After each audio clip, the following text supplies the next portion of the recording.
Bueno, el día de hoy hablaremos sobre insuficiencia respiratoria. Para este video les recomiendo que descarguen el esquemita en el link de la descripción y que ojalá vean todos los videos que puedan de fisiología respiratoria que subí a este canal porque se aplican absolutamente todos. En primer lugar, ¿cómo definimos la insuficiencia respiratoria?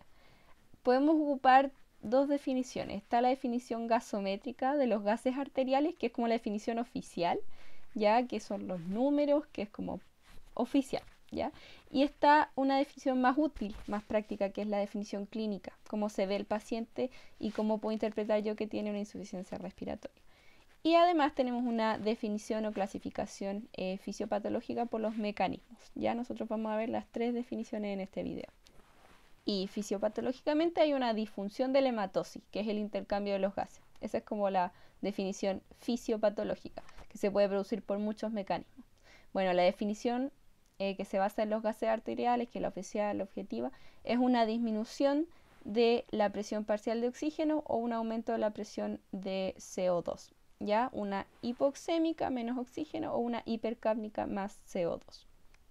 El problema de los gases arteriales es que es muy doloroso tomar esos gases para el paciente y que no siempre está disponible, por eso se utiliza mucho la clínica. Pero volviendo a los gases arteriales, el valor límite que se da para la presión de oxígeno es 60 milímetros de mercurio, pero tenemos otros parámetros como la PAFI. Ahora vamos a ver qué es. Por ejemplo, si yo estoy con una columna de aire normal, ¿cierto? Y respiro el aire normal, mi fracción inspirada es un 21%, porque el oxígeno que hay presente de todo el aire es un 21%. Y con esa fracción inspirada de oxígeno, yo logro tener 100 milímetros de mercurio de oxígeno en la sangre. Ahora imagínense una persona que está enferma, que consulta, no sé, porque le cuesta respirar. Nosotros atinamos a ponerle un saturómetro a medir qué tan saturada está la hemoglobina. Imagínense que encontramos una saturación del 80%, o sea, tengo un 20% de hemoglobina desocupada. Le falta oxígeno, entonces yo le voy a aportar oxígeno con una mascarilla. Entonces, mientras yo le pongo oxígeno, voy a tratar de obtener los gases arteriales, ¿ya? Le pongo oxígeno con la mascarilla y esa mascarilla entrega aire, del cual el oxígeno ahora va a ser un 60%, a diferencia del aire ambiental que tiene un 21% de oxígeno. Entonces calculemos ahora si tenemos una FiO2 que es un 0,6, un 60%, ¿cierto? La fracción inspirada de oxígeno, que tanto de lo que yo inspiro es oxígeno. Y con eso, por ejemplo, llegan los resultados gases arteriales y tengo una PaO2 de 85 milímetros de mercurio, voy a calcular la PAFI, que es la razón entre esa presión de oxígeno en la sangre y la fracción inspirada de oxígeno. ¿Qué pasa si una persona está muy comprometida en su sistema respiratorio? Yo, aún dándole mucha fracción inspirada de oxígeno, un 60%, voy a tener una baja presión arterial de oxígeno. En este caso, un 85 milímetros de mercurio. Entonces, acá si lo calculamos en este pacientito nos da un valor de 141. Comparémoslo ahora con el valor normal. Si nosotros estamos en condiciones normales, vamos a calcular nuestra PAFI. Entonces vamos a tener 100 dividido en 0,21, que es nuestra fracción inspirada en condiciones normales, y nos va a dar 400. ¿Ya? Esa es la diferencia entre un paciente que está respirando incluso con mascarilla y una persona que está en condiciones normales. La persona con mascarilla tiene una PAFI, puede tener una PAFI, este es un ejemplo, de 140 y una persona normal puede tener 400.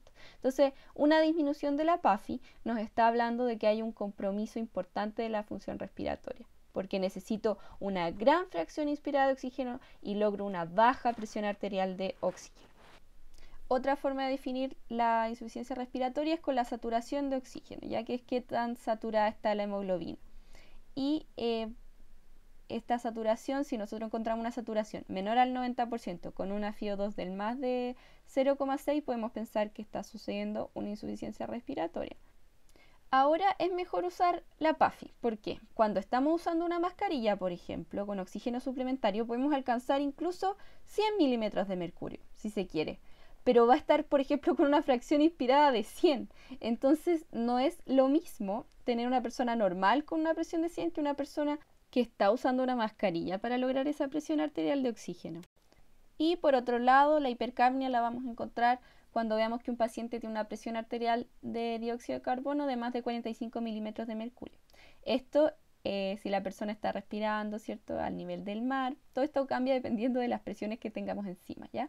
Pero esto es una persona que está con una fracción inspirada de 21% de oxígeno y que está al nivel del mar. En estas mismas condiciones, a nivel del mar con una fracción de 21%, vamos a definir la presión hipoxémica como límite en 60 milímetros de mercurio. Ahí es cuando tenemos una insuficiencia respiratoria hipoxémica. Y esos 60 milímetros de mercurio en estas condiciones se asocian más o menos a una saturación arterial de oxígeno de 92. Ahora, cuando aumenta el CO2, ¿cierto? Esto se junta con agua, se forma ácido carbónico, se libera bicarbonato y protones. Y estos protones nos dan origen a lo que conocemos como acidosis respiratoria. Entonces, un pH menor a 7,3 también es criterio de una insuficiencia respiratoria hipercápnica. Entonces, en resumen, si tenemos una presión parcial de oxígeno menor a 60 o una de dióxido de carbono mayor a 45 a nivel del mar, con una fracción inspirada de oxígeno de 21%, estamos hablando de una insuficiencia respiratoria según la definición gasométrica o según los gases arteriales. Entonces, volviendo a la insuficiencia respiratoria hipoxémica, vamos a comentar qué parámetros finalmente vamos a utilizar. Vamos a utilizar la saturación de oxígeno, que como dije no es tan buena, igual que la presión de oxígeno, porque pueden aumentar por la ayuda de un instrumento que nos dé oxígeno suplementario, ¿ya? Entonces esas las vamos a utilizar, pero siempre con ese cuidado. Si tenemos un dispositivo que no está aumentando el oxígeno en la sangre, eso puede llevarnos a pensar que el paciente está mejor de lo que está. La PAFI nos va a ayudar a disminuir ese factor confusor, ¿no es cierto? Porque nos habla de la relación que hay con la fracción inspirada, o sea, más o menos con cuánto aire le estamos entregando al paciente a través de esa mascarilla. Si necesita una fracción más alta es porque está más complicado. Y un cuarto punto, un cuarto parámetro es la diferencia alveolo arterial de oxígeno. La A mayúscula es de alveolo y la A minúscula es de arterial. ¿Cómo calculamos esta diferencia? Porque es una fórmula. Es la diferencia, como dije, entre la presión en el alveolo del oxígeno y la presión arterial. La presión arterial de oxígeno ya sabemos que la podemos obtener mediante ese examen que se llama gases arteriales. O estado ácido-base incluye los gases arteriales. Pero ¿cómo calculamos la presión alveolar de oxígeno? No la conocemos, así que ocupamos esta fórmula que incluye la presión inspirada de oxígeno, la presión arterial de CO2, la fracción inspirada de oxígeno y un valor que se llama R, que es el cociente respiratorio y es la relación entre la producción de CO2 y el consumo de oxígeno, y que el valor es 0,8 normalmente. La presión inspirada de oxígeno la dedujimos en uno de los videos anteriores, pero les soplo que es 150, ¿ya? Es la resta de la presión atmosférica menos la presión de vapor de agua que existe dentro del alveolo, que disminuye la presión atmosférica que entra. Entonces, esa resta nos da 713, que es como todo el aire final que entra, la presión de todo el aire, y ese todo aire hay que calcularle el 0,21, que es el 21%, porque a eso le corresponde el oxígeno, el 21%, y por eso nos da 150. Entonces, la presión alveolar de oxígeno va a ser 150 menos la presión de CO2, y ahí está toda la fórmula desarrollada, y nos da un valor normal de 104 aproximadamente. Entonces, la diferencia alveolo arterial normal es 104, que es la presión en alveolo, menos 100 la presión en la sangre, y 4. Entonces es bien bajita, porque lo ideal es que pase la mayor parte del oxígeno que hay en el alveolo, pase a la sangre. Entonces, ¿cuándo se modifica este valor? Cuando hay una alteración en el proceso de hematosis, en el intercambio gaseoso, ¿ya? Entonces, este valor es muy sensible a las alteraciones del intercambio gaseoso y por eso nos sirve, y por eso vemos una fórmula tan engorrosa. Entonces, ahora, ¿cuáles son los mecanismos fisiopatológicos que nos van a llevar a esta disminución de oxígeno o aumento del CO2? Bueno, en primer lugar tenemos la hipoventilación alveolar. También existe una cosa llamada alteración de la relación entre la ventilación-perfusión. Esa relación la vimos en otro video, en el de circulación pulmonar, por si lo quieren revisar. También podemos tener alteraciones llamadas shunt, propiamente tal, y finalmente alteraciones de la difusión, cuando disminuye la difusión. Ahora, en general podemos tener una mezcla de todos estos mecanismos, ¿ya? No es como o tengo hipoventilación o tengo tal cosa. En la hipoventilación tenemos, como bien dice su nombre, una disminución de la ventilación alveolar, o sea, de la ventilación alveolar minuto. Eso lo vimos en el video de ventilación. Y eso nos produce un aumento del CO2, porque se acumula el CO2, ¿ya? Ahora, el CO2 es súper difusible, entonces por una mera alteración de la difusión, por ejemplo, nosotros no vamos a tener problema. El CO2 le da lo mismo y atraviesa igual. De hecho, si tenemos pequeña disminuciones de la ventilación alveolar, vamos a activar suficiente nuestro centro respiratorio para compensar con un aumento de frecuencia respiratoria y que se elimine todo ese CO2. Pero cuando la disminución de la ventilación es tan grande que el aumento de la frecuencia respiratoria no puede compensar y de hecho se disminuye el tiempo respiratorio por este aumento de la frecuencia respiratoria, no alcanza a eliminar todo el CO2 y ahí tenemos una hipercapnia. Entonces, en la hipoventilación nosotros vamos a tener una acumulación de CO2 porque es tanta la disminución de la ventilación que no alcanzamos a eliminar todo ese CO2. Además, la estimulación del centro respiratorio va a hacer que se estimulen los músculos respiratorios accesorios que van a consumir oxígeno, van a generar aún más CO2 y eso va a generar también esa hipercapnia. Entonces tenemos hipercapnia en estas condiciones. Y es súper particular porque en general el CO2 no tiene mucho problema, ¿ya? ¿Y cuáles son las causas de esta hipoventilación? Pueden ser problemas del sistema nervioso central o problemas neuromusculares, ¿ya? Son problemas que tienen que ver con el control de la respiración, otro video que está en este canal. Entonces, si tenemos cualquier problema desde el envío de la señal hasta el receptor de la señal, que es el músculo, vamos a tener hipoventilación. ¿Quiénes pueden producir menos envío de la señal? Sedantes, tumores cerebrales, un trauma encefalocraniano, cualquier cosa que afecte el centro respiratorio. Y a nivel neuromuscular pueden ser alteraciones del músculo respiratorio, la miastenia gravis o patologías como el Guillain-Barré. Entonces aquí un esquemita muy rápido de nuestro sistema nervioso con una disminución de la señal del centro respiratorio o una disminución de la respuesta en los músculos a esa señal. Esas son las opciones que pueden generar una disminución de nuestra ventilación alveolar. No respiramos, así de simple, o respiramos menos, ¿ya? ¿Cómo se calcula esa ventilación alveolar? Recordemos que era el volumen corriente, que es el que respiramos, inspiramos y expiramos normalmente, menos el espacio muerto, que es en el fondo el que ventila, pero no genera intercambio por la frecuencia respiratoria. Entonces, si tenemos una insuficiencia respiratoria de este tipo y tenemos una disfunción del sistema nervioso con una disfunción del centro respiratorio, baja nuestra frecuencia respiratoria o hay una disfunción del envío de esa señal. Y cuando los músculos están funcionando mal, baja la fuerza para poder producir ese volumen corriente y ese volumen corriente se hace más estrecho, más pequeñito. Entonces ya no alcanzamos a botar el CO2 en una inspiración normal porque esa inspiración está más cortita. Y esos son los factores que nos llevan a producir la hipoventilación y la consecuente hipercapnia. ¿Qué pasa con las alteraciones VQ? Si no vieron el video de circulación pulmonar, podemos recordar muy rápidamente cuál es la relación normal de Q en nuestro pulmón.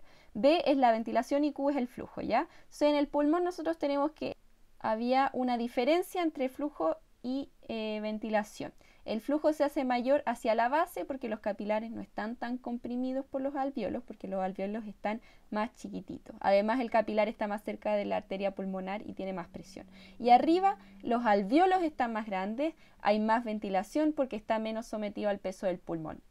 La relación ideal sería que 1 es a 1, ¿cierto? BQ 1 es a 1, igual ventilación que perfusión, pero la real es de 0,8. Ya tenemos un poquito más de flujo que ventilación.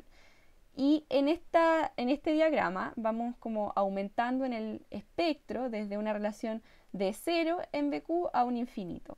Si la relación es 0 es porque la ventilación, o es muy cercana a 0 es porque la ventilación es muy baja. Entonces vamos a tener una adecuada perfusión, mala ventilación. Eso va a hacer que no haya intercambio y que la sangre que venía con poco oxígeno salga también con poco oxígeno. Entonces tenemos muy poca ventilación y mucha perfusión. Eso es una disfunción BQ. Y esa disfunción BQ se llama tipo shunt, porque la sangre en el fondo que venía venosa sigue más o menos venosa y se va a juntar con la arterial. Y un shunt es cuando sangre venosa cae en la arterial.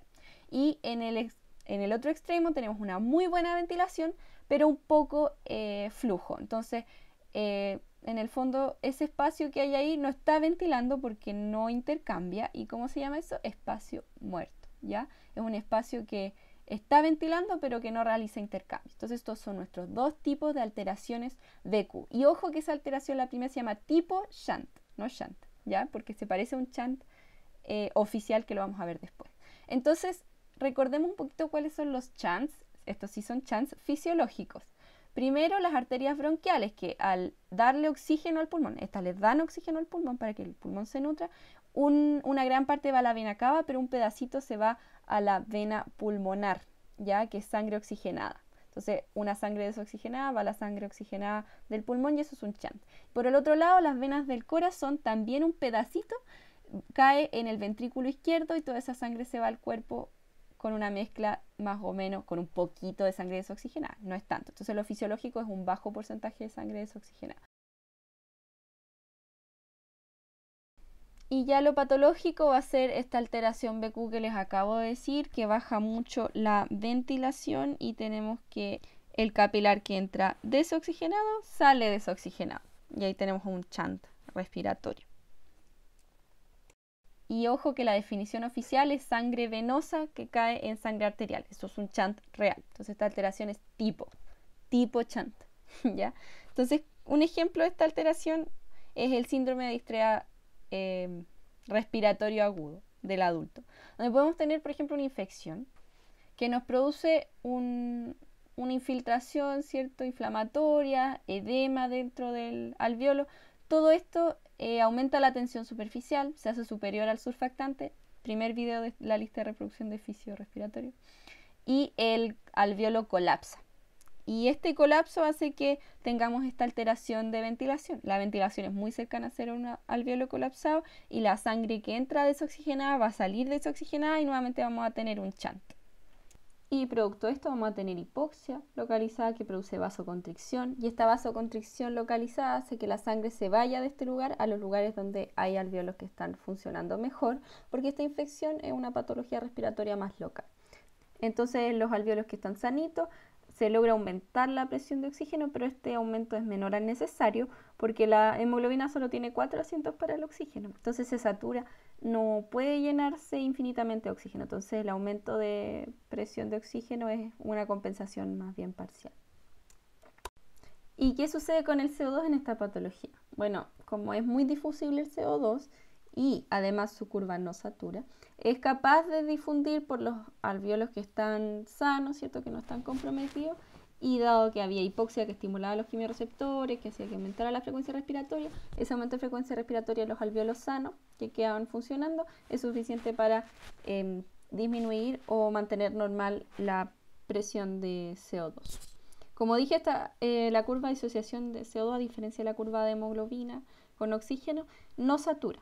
Si vemos la curva de hemoglobina, llega a ese punto donde satura y por lo tanto no es infinita su capacidad de compensar en donde están los alveolos sanos, ¿ya? Ahí es un aumento parcial y no es suficiente. Y el CO2 sí es capaz de disminuir y no acumularse.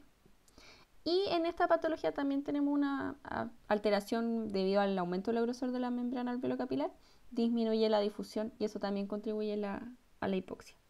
Y el CO2 no se ve tan afectado como dije porque es muy difusible y se puede compensar a través de los alveolos que están más sanos. ¿Qué pasa si le damos oxígeno exógeno a un síndrome de distrés respiratorio con un shunt? Bueno, va a aumentar la gradiente que hay para mover el oxígeno. Y esta gradiente va a ser funcional solo en los alveolos que están funcionando, ¿cierto? Los alveolos que están sanos, no en los alveolos comprometidos. Entonces genera una mejora de la presión por una mejora de la ventilación, pero es bastante parcial, ¿ya? Igual que la compensación que hacía nuestro alveolo sano, es parcial. Y por otro lado, además del shunt, tenemos el otro tipo de alteración BQ que es el espacio muerto. Al igual que el shunt, el espacio muerto puede ser fisiológico o patológico. En el fisiológico recordemos que existía el espacio muerto anatómico, que era básicamente la vía aérea porque era espacio que tiene ventilación pero que no está generando intercambio, o sea que tiene volumen pero que no genera intercambio o hematosis.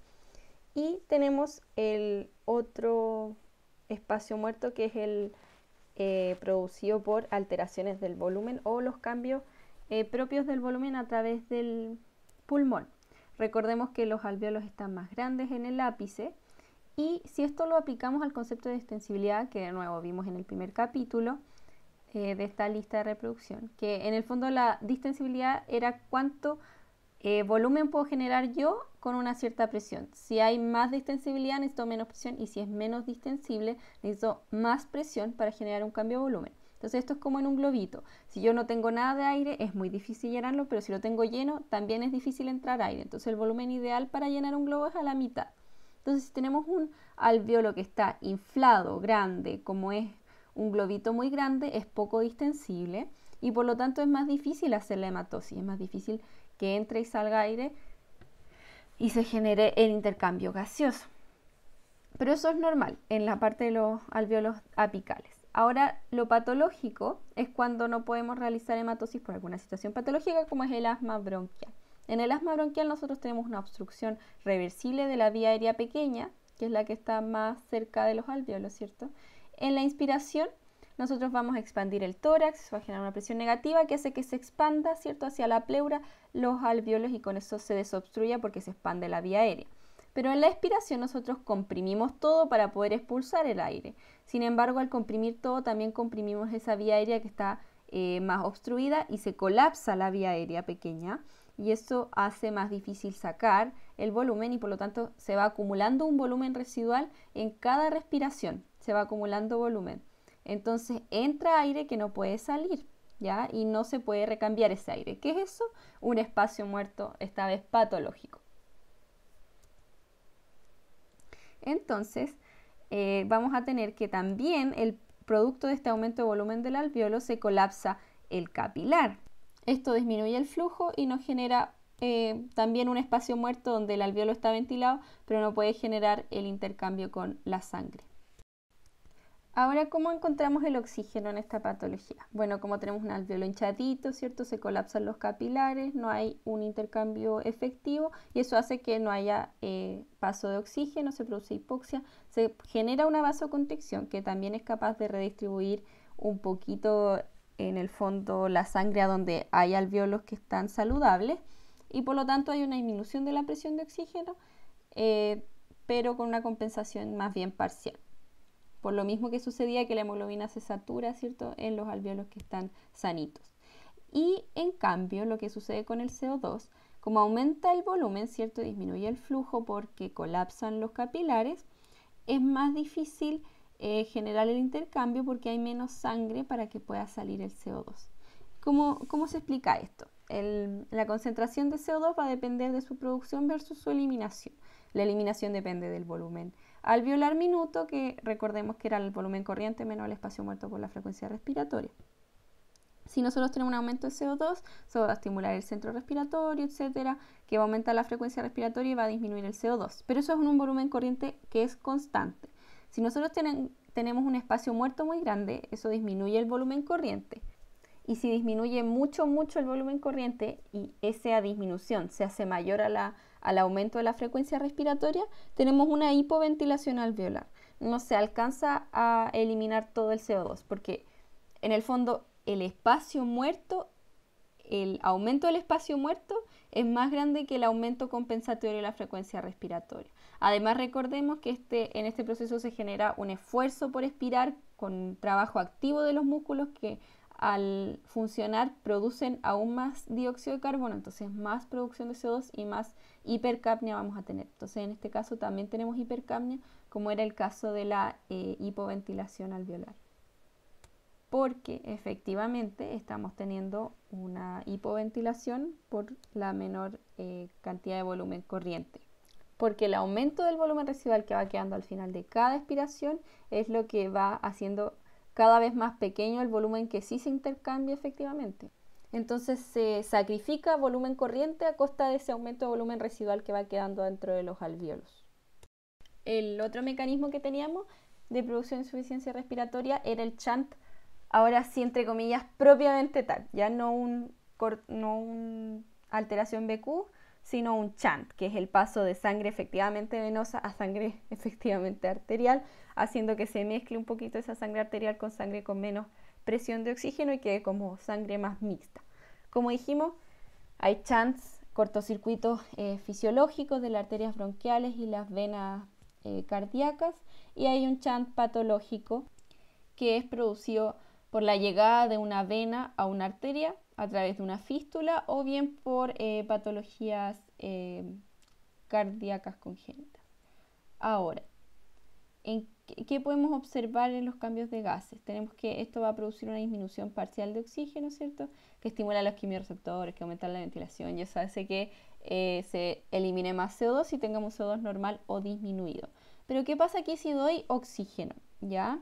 Si yo le doy oxígeno a un alteración BQ tipo Chant, vamos a tener, ¿cierto?, que parte del oxígeno que hoy no llega porque están colapsados, pero producto de la vasoconstricción se redistribuía la sangre a lugares que estaban sanitos y ese oxígeno era capaz de lograr una mejora parcial, solo parcial, de la presión de oxígeno. Ahora, en un chant real, ¿qué va a suceder en un chant donde hay un cortocircuito efectivo como una fístula que tira sangre venosa a la sangre arterial? Nosotros vamos a dar oxígeno, va a hacerse el intercambio, el oxígeno va a llegar, ¿cierto?, al corazón, se va a llegar a la arteria, pero una vez en la arteria, la vena va a llegar igual a través de la fístula, se va a mezclar igual y por lo tanto va a disminuir la presión parcial de oxígeno, va a seguir disminuida en realidad y no va a responder a la administración de oxígeno exógeno. Y esto es lo que se conoce como prueba de hiperoxia, que se hace para saber si es un chant real o un chant por BQ. Ustedes van a escuchar que el chant por BQ no responde a oxígeno, pero responde parcialmente por lo que les dije de que pueden quedar alvéolos sanos que sí estén realizando intercambio y producto de la vasoconstricción se redistribuya la sangre a esos alvéolos que están realizando intercambio. Así que ojo con eso. Y nuestra última mecanismo fisiopatológico de producción de insuficiencia respiratoria era la alteración de la difusión. Entonces observemos cuáles eran los determinantes de la difusión. Bueno, la densidad y la solubilidad siempre se mantienen constantes, no cambian en la práctica clínica, así que irrelevante. Podemos tener un cambio del gradiente de presión de oxígeno, un cambio importante puede ser una disminución de la presión atmosférica sobre nosotros, que sucede cuando estamos en altura, y baja el oxígeno efectivo que estamos ingresando a nuestros alvéolos porque la cantidad de aire que tenemos disponible es menor, por lo tanto el 21% de eso sigue siendo bajito. Y por otro lado podemos tener un aumento del grosor de la membrana alveolo-capilar, que es lo que vemos en edema, en infiltrado inflamatorio, ¿no es cierto? O una disminución del área de contacto tisular, cuando disminuye el contacto entre el alveolo y el capilar. Esas son las causas más frecuentes en realidad de alteraciones de la difusión, como causa de insuficiencia respiratoria. Y bueno, en estos casos vamos a tener lo de siempre, que la hipoxia estimula nuestros centros respiratorios, nuestros quimiorreceptores que estimulan el centro respiratorio, que producen un aumento de la frecuencia respiratoria que causan una disminución o mantención normal del CO2 que es más difusible. Finalmente, la parte que estábamos esperando. ¿Cómo aplico todo esto en la clínica? Bueno, el examen físico es fundamental en la insuficiencia respiratoria y escuchar al paciente que nos diga que tiene falta de aire, ¿cierto? La famosa disnea, o que nosotros veamos el estímulo del centro respiratorio manifestándose como un aumento de la frecuencia respiratoria con taquipnea o un aumento del esfuerzo ventilatorio con el uso de músculo accesorio. Eso va a ser producto de la activación a nivel central, ¿cierto? O que la disminución del oxígeno sea tal que lleguemos a que el paciente tenga cianosis. Esto se produce porque la hemoglobina pasa de estar oxigenada a desoxigenada y a hemoglobina reducida. Y esta hemoglobina reducida, cuando supera los 5 gramos por decilitro, puede producir la cianosis, que es la coloración azul de la piel del paciente. Y también podemos encontrar hallazgos que dependen de la causa de la insuficiencia respiratoria en el paciente. Podemos tener, si es que el paciente tiene una causa que inhibe su centro respiratorio, va a tener menos frecuencia respiratoria, puede tener una bradipnea si consumió algún sedante, por ejemplo, o si tiene algún problema en los músculos respiratorios, va a tener problemas para expandir el tórax, por ejemplo, para hacer una aspiración forzada. Si es que tiene problemas obstructivos, podemos en la auscultación auscultar signos de broncoobstrucción o buscar una condensación pulmonar con la percusión o con la auscultación. Entonces esas cosas nos van a ayudar mucho a sospechar una insuficiencia respiratoria. Entonces, ¿cuál es el algoritmo para poder hacer el diagnóstico y definir más o menos la causa de la insuficiencia respiratoria? Si tenemos al paciente con los síntomas y la clínica de insuficiencia respiratoria, lo ideal sería poder tomarle gases arterial. Acuérdense que es lo ideal, es muy doloroso, puede no estar disponible. Si en los gases arteriales tenemos una presión de dióxido de carbono de más de 45 o de oxígeno de menos de 60, estamos frente a una insuficiencia respiratoria, ¿ya? Por mientras le podemos dar oxígeno exógeno mientras hacemos el diagnóstico. Y cuando tenemos esta insuficiencia respiratoria queremos saber cómo está la gradiente alveolo arterial de oxígeno, porque eso nos va a ayudar a definir más o menos la causa. Si esta gradiente alveolo arterial está aumentada, como dijimos al principio del video, quiere decir que el intercambio gaseoso, la hematosis, está comprometida. porque no está pasando el oxígeno del alvéolo a la sangre y por eso aumenta la diferencia entre ambos, entre el alvéolo y la arteria. Entonces hay que dar oxígeno y ver si mejora con el oxígeno. Si mejora bien con el oxígeno, entonces teníamos probablemente una alteración BQ de tipo espacio muerto, ¿ya? Porque ahí en ese caso lo que vamos a tener es la vasoconstricción en la zona comprometida y el alvéolo funcional va a poder responder ese oxígeno exógeno. En cambio, si tenemos una respuesta muy bajita a ese oxígeno exógeno, es porque tenemos una alteración BQ de tipo shunt, porque el compromiso es tan grande que va a haber poco alvéolo no comprometido capaz de responder al oxígeno exógeno. Es un alvéolo que está colapsado y que le dé el oxígeno que le dé no va a poder realizar el intercambio. Y si no responde en absoluto al oxígeno es porque estamos frente a un shunt real o propiamente tal. Por el otro lado, si tenemos un gradiente alvéolo arterial que está normal, entonces nuestra hematosis está ok, no hay compromiso de la hematosis. Así que vamos a ir a mirar la presión de CO2. Si está aumentada es porque estamos sufriendo una hipoventilación, ¿ya? Y eso puede ser causado por compromiso del sistema nervioso central, del centro respiratorio o de la función muscular. Y si la presión de CO2 está normal o disminuida, es por la disminución de la presión inspirada de oxígeno, que es lo que podemos ver que sucede en altura. Va a disminuir la presión inspirada de oxígeno, disminuye el O2, eso estimula nuestro centro respiratorio que hace que respiremos más rápido y eliminemos más CO2. Por eso nuestra CO2 está normal o disminuida. ¿Cuál es el tratamiento? Depende mucho de la causa, pero un tratamiento bien común que van a ver en muchos lados es dar oxígeno. A la persona le falta oxígeno, démosle oxígeno. Así de simple. Se da con presión positiva en general. Por ejemplo, si está muy grave, vamos a tener el uso de ventilación mecánica que nos entrega ese oxígeno a presión positiva, aumenta el gradiente alvéolo arterial de oxígeno y permite el aumento del oxígeno en la sangre. Sin embargo, esa presión positiva nos genera barotrauma, por lo cual no es lo ideal. Sería maravilloso que pudiéramos generar una presión positiva a nivel de la boca o incluso producir una presión negativa en el tórax para expandirlo de manera más natural, pero eso no lo han hecho todavía. Para la valiente persona que se quedó hasta el final de este largo video, la felicito. Yo me cansé haciendo el video, así que verlo me imagino también que es cansador. Los invito a descargar este esquemita que está gratis en la descripción como siempre. Suscríbanse porque nunca se sabe cuándo pueden instalar uno de estos videos. Quizás les sirve en el futuro, así que no pierden nada con suscribirse. Y me pueden seguir en Instagram, ahí subo en general las cositas nuevas que voy compartiendo en YouTube. Así que para que no se pierdan nada. Un besito, que estén súper bien.